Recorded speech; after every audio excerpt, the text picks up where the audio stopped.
Why all clinics should do only blastocyst transfers? In the past, when our IVF technology was not very good, we would transfer embryos on day 2 or day 3 because we weren't very good at growing them any further. Today, our technology has become so much better is that we can routinely grow embryos to day 5 and day 6, what are called blastocyst embryos. These are far better because they've got a lot more cells. A blastocyst has a cavity called the blastocele and has about 100 cells, which means its chance of implanting inside the uterus is much better than a day 2 or a day 3 embryo.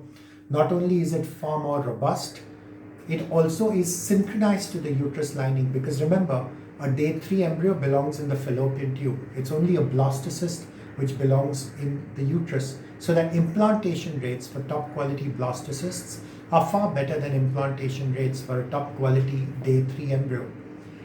Sadly, this is not something which most patients are aware of, and tragically, most doctors aren't willing to share this information with patients, as a result of which they continue doing outdated, obsolete procedures such as day 3 transfers.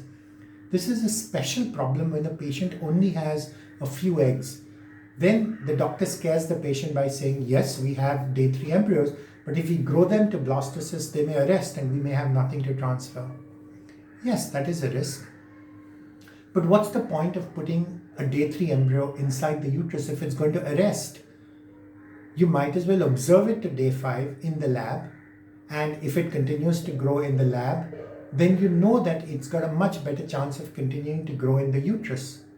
On the other hand, if it's going to arrest in the lab, that does cause heartburn, no doubt about that, because you don't have a transfer.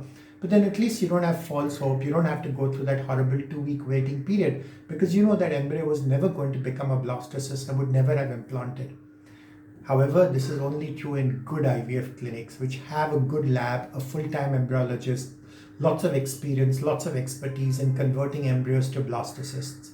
And if you don't think you're in a good clinic which has that expertise, or if your doctor isn't confident that he can grow your embryos to blastocysts, honestly, you'd be better off finding a better clinic and a better doctor.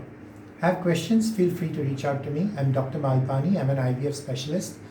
Our website is www.drmalpani.com and we're happy to offer you a free second opinion. See you there.